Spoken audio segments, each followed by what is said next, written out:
Bonjour à tous. Plusieurs coups de force cette semaine au Parlement européen pour faire l'Europe, l'Union européenne, contre les peuples. Et même faire disparaître les nations, les peuples souverains et la France. Coup de force allemand. Vous allez comprendre pourquoi c'est un coup de force quasiment 100% allemand en réalité. Derrière tout cela, c'est signé. Ça n'est pas fait. Et il y a même plein de gens dans tous les pays et en France qui se sont offusqués de ces votes au Parlement européen.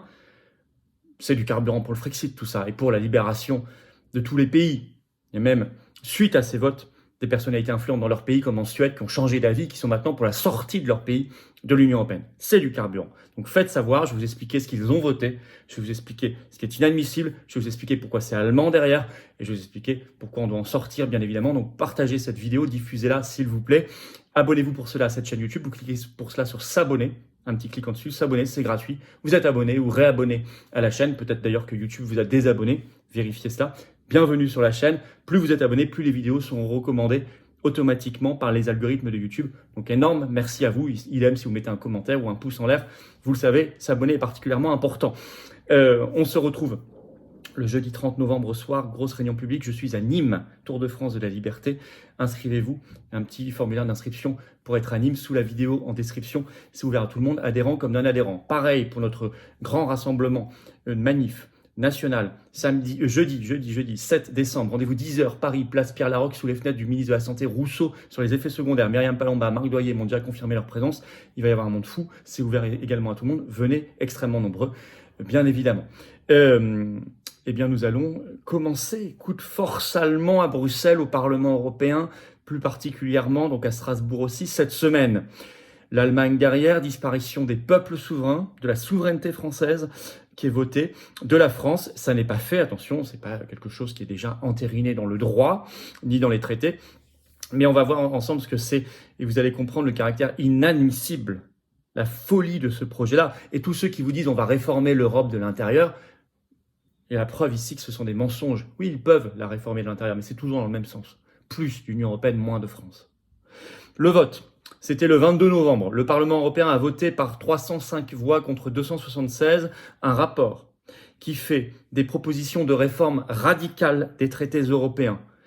Selon un article d'Euractiv qui rapporte tout cela le 23 novembre, ce vote demande au Conseil de l'Union européenne de soumettre ces propositions qui ont été votées au Conseil européen, donc c'est afin que les chefs d'État et de gouvernement, le Conseil européen ça réunit les chefs d'État et de gouvernement, donc afin que les chefs d'État ou de gouvernement mettent en place une convention qui devra se pencher sur la révision des traités. Comme il y avait eu une convention avant le traité instituant une constitution pour l'Europe, le TCE, qui avait été soumis en 2005 à référendum en France. Alors, qu'est-ce qu'il y a dans ce rapport complètement fou? Je vais vous expliquer pourquoi il y a l'Allemagne derrière, juste après, mais d'abord, qu'est-ce qu'il y a dedans? D'abord, il veut, je cite, se préparer à l'Europe élargie à 35 ou 37 États membres. 27 aujourd'hui. Donc entre 8 et 10 de plus. Ça, c'est ce qu'a dit son rapporteur Guy Verhofstadt. Donc vous savez que ce sont tous les pays, notamment les Balkans occidentaux, plus l'Ukraine, la Moldavie, etc. Alors, il y aura, dans la suite du processus suite à ce vote au Parlement européen, mi-décembre, lors du prochain Conseil européen, le Conseil européen a été ajouté donc à l'ordre du jour un vote à la majorité simple pour savoir si on ouvre ou pas une convention pour réviser les traités européens. Donc il y aura normalement ce vote à la majorité simple lors du prochain Conseil européen qui réunira Macron, etc. et les chefs d'État et de gouvernement mi-décembre. Donc on suivra ça de près. Alors dans ces réformes proposées par le Parlement européen, il y a une augmentation des pouvoirs, des compétences de l'Union européenne dans plein de domaines, notamment sur l'environnement et la biodiversité. On passe par ailleurs dans plein de domaines d'une compétence aujourd'hui exclusive des États membres, il n'y a que les États membres qui sont compétents, à une compétence partagée avec l'Union européenne. On fait rentrer le loup ou le renard dans la bergerie. Notamment pour tout ce qui concerne, écoutez bien, les menaces sanitaires transfrontalières, y compris la santé. Tiens. L'Union européenne veut maintenant officiellement des compétences en matière de santé et de menaces sanitaires transfrontalières. Ça, c'est les épidémies. Moi, je rapproche tout ça du mouvement actuellement en cours à l'OMS sur le traité mondial sur les pandémies. Elle veut également des compétences dans la protection civile, tout ce qui est pompiers, etc. L'industrie, l'éducation. Elle veut augmenter ses compétences qui existent déjà aujourd'hui, mais elle veut les augmenter dans l'énergie, les affaires étrangères, sécurité extérieure et défense, et politique des frontières extérieures. Donc tout ce qui est ultra régalien. Selon une dépêche AFP faite sur cela le 22 novembre, il va également y avoir dans ces propositions du Parlement européen une augmentation considérable, je cite, du nombre de domaines dans lesquels les actions sont décidées à la majorité qualifiée et non plus à l'unanimité. C'est-à-dire que si une décision n'est plus décidée à l'unanimité, c'est-à-dire qu'un État perd son droit de veto. C'est la suppression du droit de veto. Et c'est le cas dans 65 domaines, d'après ce rapport qui a été voté au Parlement européen, notamment la fiscalité.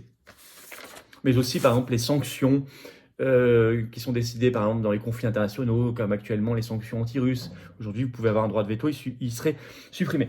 Également, mise en place de l'armée européenne. Là, je vais vous lire exactement ce qu'il y a dans ces propositions de réforme. Je cite, entre guillemets, Union de la défense comprenant des unités militaires et une capacité permanente de déploiement rapide sous le commandement opérationnel de l'Union européenne.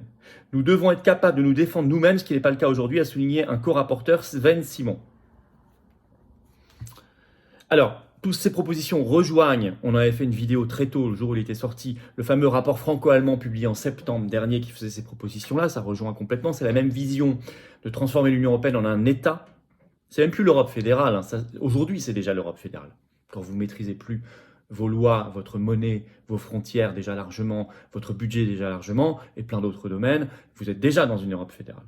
Non, ce qu'on vivrait là, c'est la transformation quasiment en un État de l'Union européenne. Et d'ailleurs, dans les autres réformes proposées, la Commission européenne serait transformée en gouvernement de l'Union européenne. Ça veut tout dire. Le président ou la présidente de la Commission deviendrait président ou présidente de l'Union européenne, non plus de la Commission, de l'Union. Ça veut tout dire, ils veulent transformer en État. Par ailleurs, tous les États membres, cette fois-ci, seraient obligés d'adopter l'euro. Or, aujourd'hui, vous savez, il y a des pays dans l'Union européenne qui n'ont pas l'euro. La République tchèque vient de dire non, par exemple. La Pologne non plus n'a pas l'euro, le Danemark, la Suède, etc. Là, ils seraient obligés d'adopter l'euro. Ça ne va pas faire que des contents, ça, parce qu'ils n'en veulent pas.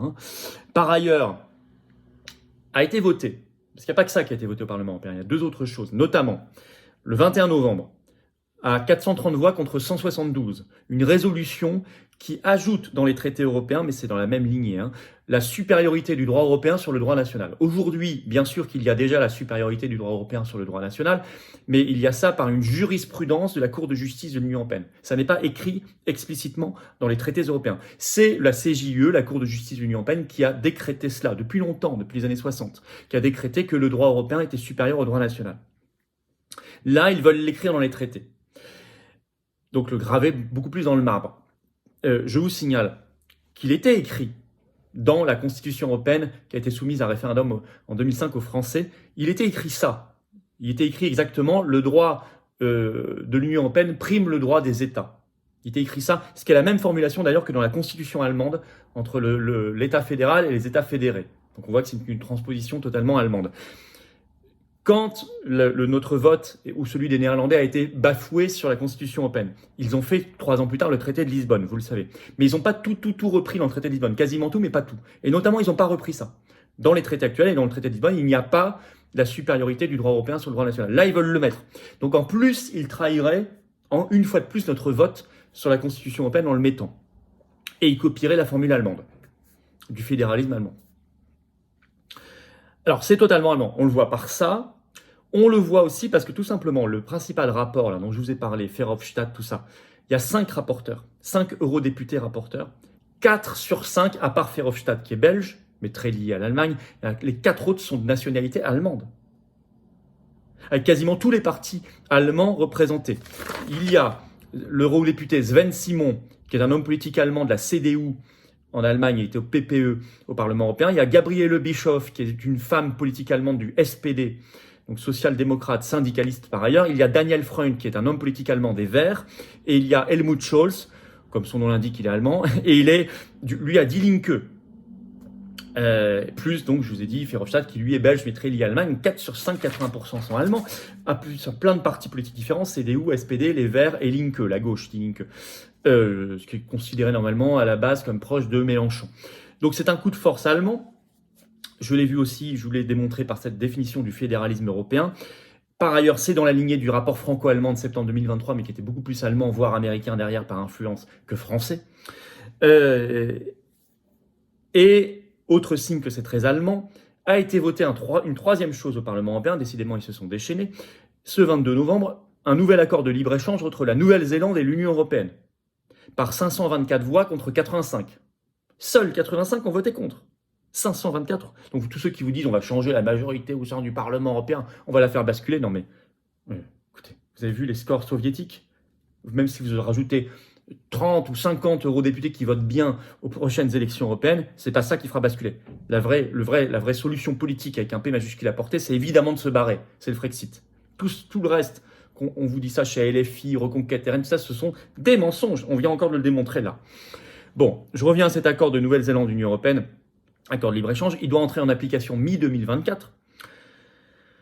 Alors évidemment, c'est une catastrophe environnementale, parce que c'est à 17 000 km de chez nous. Donc vous imaginez tous les transports qu'il faut ajouter, pollution, etc.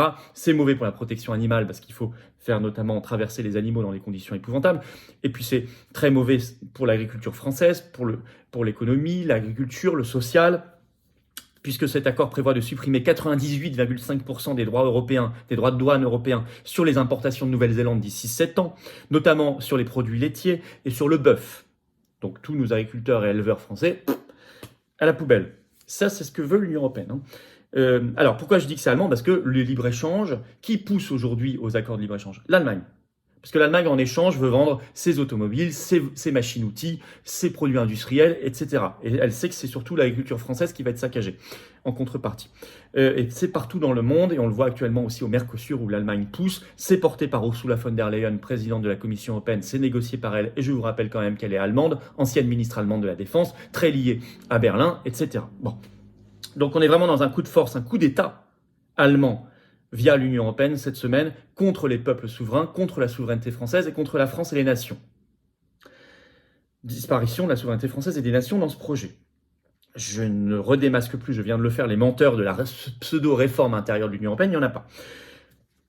Prenez tout cela comme un combat. Prenez tout cela comme un combat. C'est loin d'être fait. Il y a plein de pays qui n'accepteront pas tout ça. Il y a plein de peuples qui sont réveillés par tout cela. Prenez-le comme un combat. Prenez-le comme un carburant pour le Frexit, la sortie de la France de l'Union européenne, notre libération. Prenez-le comme ça. Partagez, si vous voulez bien, cette vidéo. Réveillons des gens. Secourons-les. Battons-nous ensemble. Abonnez-vous à cette chaîne YouTube. Vous cliquez sur s'abonner, un petit clic, c'est fait. Ou réabonnez-vous. Vérifiez que YouTube vous a pas désabonné. Ou bienvenue en vous abonnant à la chaîne. C'est un petit clic, c'est gratuit, c'est fait. Et les vidéos circuleront mieux. Venez vous battre à mes côtés. Pour le Frexit, pour la libération, pour la liberté, la souveraineté. Pour notre avenir, pour nos enfants et nos petits-enfants. On ne peut pas accepter ça. Venez vous battre dans le plus grand mouvement souverainiste et de défense des libertés de France que j'ai l'honneur de présider, qui s'appelle les Patriotes. Ayez cette carte orange d'espérance et d'avenir en adhérant ou réadhérant si votre adhésion n'est plus à jour. Comment on fait pour adhérer? C'est le premier lien sous la vidéo en description. Ce lien, je l'ai mis en commentaire épinglé, une petite fiche maintenant sur l'écran. Dans quelques secondes, un lien sur l'écran, vous choisissez. Vous pouvez faire un don de soutien au mouvement également. C'est le deuxième lien sous la vidéo en description. Ça permet de faire des actions parce qu'on n'a pas les millions, encore une fois, ni les réseaux, ni les carnets d'adresses, ni les coups de pouce des copains. Non, on les a pas. C'est copains de l'oligarchie, nous on est anti-oligarchique, on est dans la résistance. Le don est vital pour faire des choses. Ça coûte cher. Adhésion, réadhésion, don est défiscalisé pour vous aux 2 tiers. 2 tiers. Baisse d'impôts concrète pour vous. Ça se chiffre, donc profitez-en. Énorme bravo aux donateurs, aux réadhérents. Bienvenue aux nouveaux adhérents patriotes. 30 novembre, je suis à Nîmes. Inscription sous la vidéo en description. Vive la France.